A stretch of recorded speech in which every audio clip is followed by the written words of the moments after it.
Welcome to online classes. हम आपके सामने लेकर के आए हैं लेसन नंबर 1 12th क्लास का lesson number 1 the last lesson. देखिए लास्ट लेसन में आप लोगों को पिछली वीडियो के माध्यम से मैंने आप लोगों को बता भी दिया था कि इसका जो आप लोगों को सारांश था वो बता दिया कि ये कहाँ से ये शुरू होता है। देखिए यहाँ से हमारा जो टेक्स्ट है वो हमारा टेक्स्ट शुरू हो रहा है। तो देखिए टेक्स्ट में आप लोगों को पढ़ा रहा हूँ, तो टेक्स्ट आप लोग ज़रा ध्यान से देखिएगा।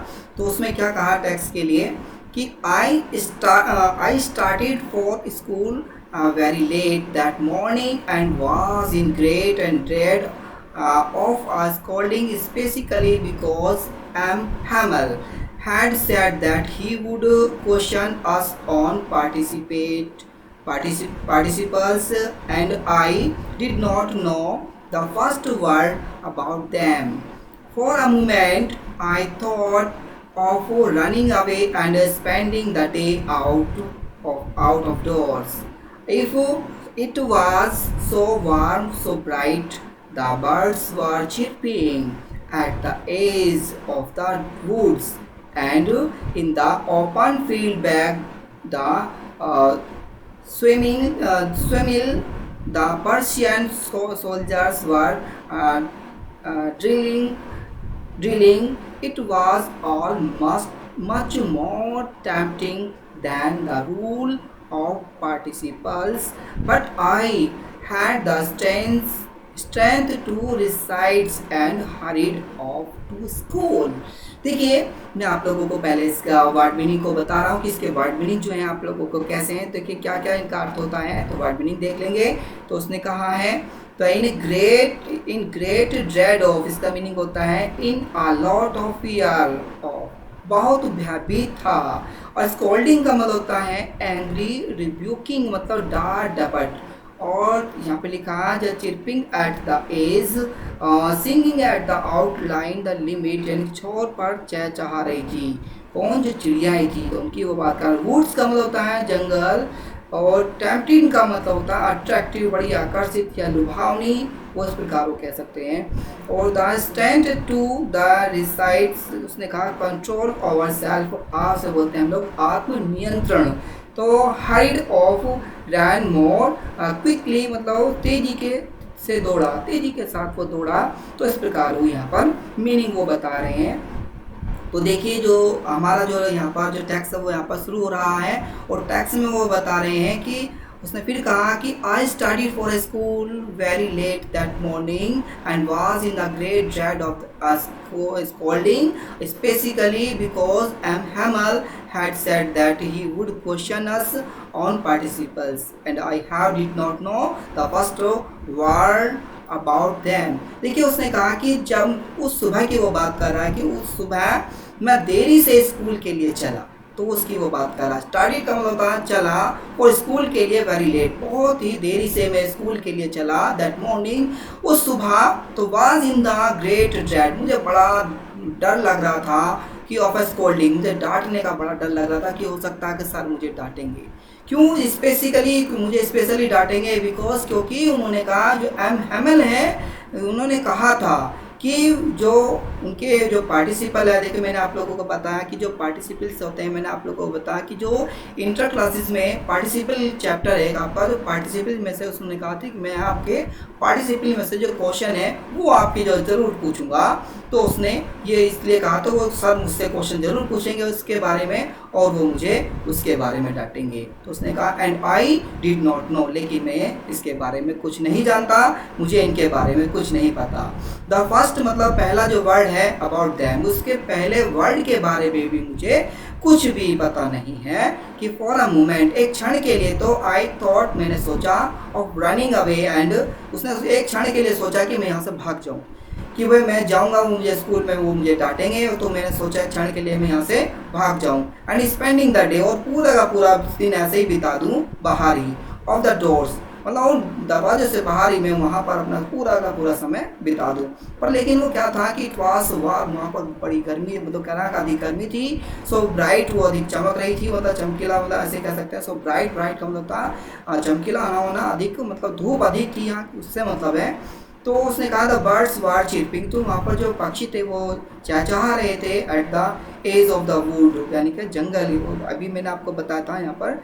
देखिएगा फिर बता रहा हूँ फिर मीनिंग जो आप लोगों का। चिरपिंग एट द एज का मतलब होता है यानी कि छोर पर चहचहा रही थी, और वुड का मतलब जंगल, और उस जंगल के छोर पर वो सब चिड़ियाएँ जो थी वो चहचहा रही थी। तो उसने कहा इसमें का ये वुड का मतलब था जंगल में, and in the open field, और खुले मैदान में, बैक ऑफ द सा मिल्स। अब सा मिल देखिए, फिर उसने कहा जो सा मिल द पर्शियन सोल्जर्स, जो वहाँ पर ड्रिलिंग भी कर रहे थे, मतलब उन्होंने बताया कि जो वहाँ पर कुछ ऐसे थे जो जैसे झुरमुट को कहते हैं, जैसे झुरमुट को कह लो, झुरमुटों के बाहरी इलाकों में चिड़िया चहचहा रही थी, उन्होंने बताया था। और जो आरा मशीन के पिछवाड़े की वो बात करें, जो आरा मशीन थी, जो यहाँ पर जो शामिल का मतलब होता है आरा मशीन की वो बात कर रहे हैं। The field back of the सा मिल, सामिल्स का मतलब होता है जो आरा मशीन होती है, तो उसके पीछे, बैक साइड का मतलब होता है पीछे। तो आरा मशीन के पीछे वहाँ पर क्या कहते हैं, कुछ पर्सन्स हैं जो सोल्जर हैं, जो सैनिक हैं, वो वहाँ पर अपनी जो कवायद है वो ड्रिलिंग कर रहे थे। तो it was all much more tempting, tempting का मतलब होता है बड़ी आकर्षक और लुभावनी थी। तो इट वॉज, वो सारी की सारी चीज़ें बड़ी कैसी थी, बड़ी ही लुभावनी थी। पर देन उसने कहा फिर भी क्या था, the rule of the participles, participle के जो रूल थे, but I had strength to resides and hurried off to school, लेकिन मुझे फिर भी ऐसे डुबाने वाले दृश्य तो थे ही, लेकिन इसके मोह से मैं स्वयं को बचाने का मुझ में सामर्थ्य न था। मुझे ऐसे उसका जो लुभावना मुझे लग रहा था कि भाई मुझे लुभा लेगा, मेरा सामर्थ्य नहीं था कि मैं इससे बच सकूं। पर लेकिन इसीलिए मैं क्या करा, मैंने शीघ्रता से मैं स्कूल की ओर चल पड़ा कि भाई मुझे अब स्कूल की ओर चलना, कि मैं इस मोह को मैं नहीं छोड़ सकता, जो ऐसे ना लुभावना दृश्य है मैं इसको देखूंगा, मैं स्कूल जाऊंगा। तो उसने स्कूल जाने का निर्णय ले लेता है। तो इसके बाद में क्या होता है आगे देखिएगा, यहाँ पर लिखा है आगे। उसने कहा कि वैन का मिस होता है जब I pass the town hall there was a crowd in the front of the bulletin board for the last 2 years all our bad news had come from there, the lost battles, the draft, the order of the commanding officer and I। फिर उसने कहा of thought to myself without stopping, what can be the matter now।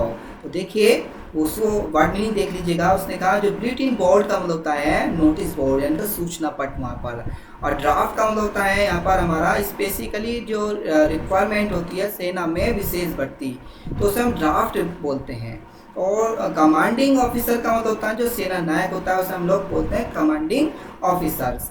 तो देखिए फिर उसने बताया कि जैसे ही वो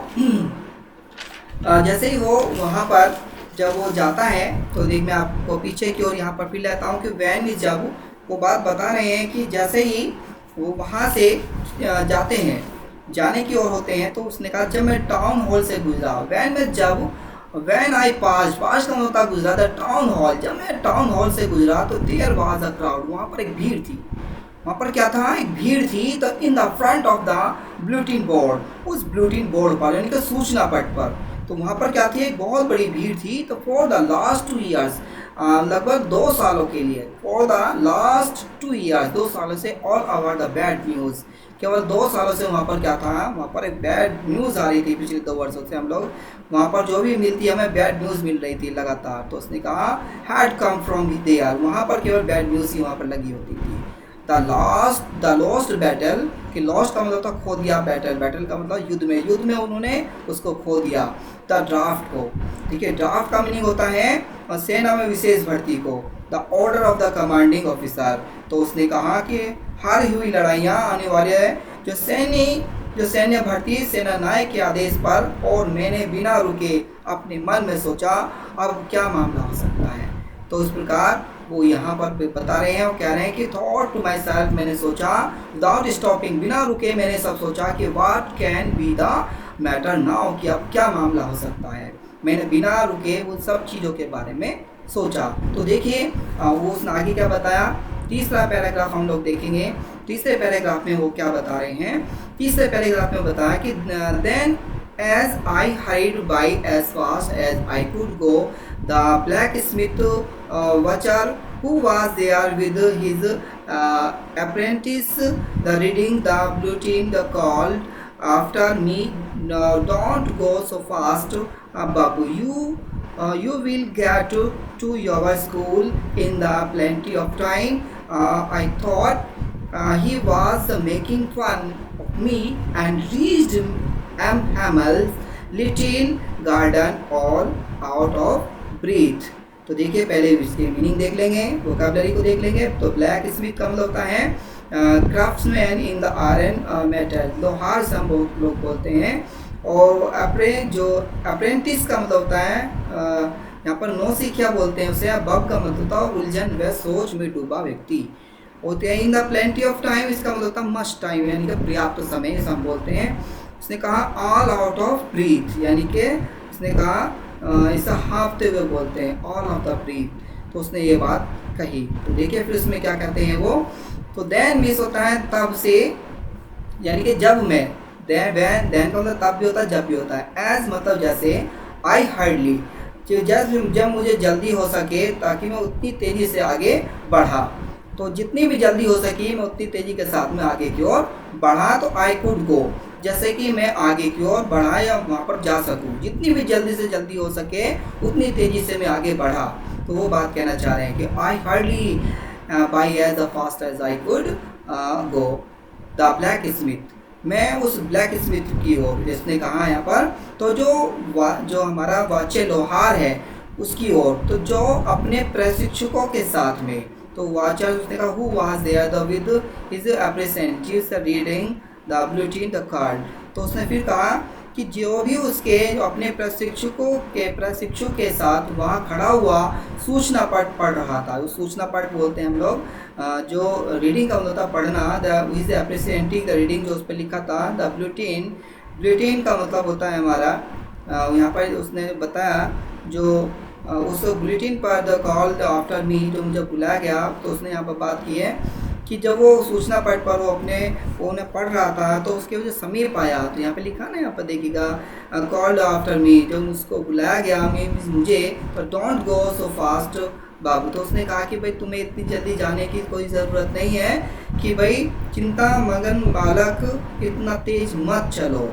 तो वो इस प्रकार वो यहाँ पर क्या रहे थे, बुलेटिन द कॉल मी, जब उसने मुझे बुलाया कि डोंट गो फास्ट, इतना तेज मत चलो, you will get to your school in a plenty of time, कि जो तुम पर्याप्त समय में ही स्कूल पहुंच जाओगे, तो तुम्हें इतना कोई ज़्यादा जल्दी करने की कोई आवश्यकता नहीं है। तो आई थॉट, मैंने सोचा, दैट कि ही वॉज मेकिंग फन, ये ऐसा लग रहा था मेरे लिए एक मजाक है।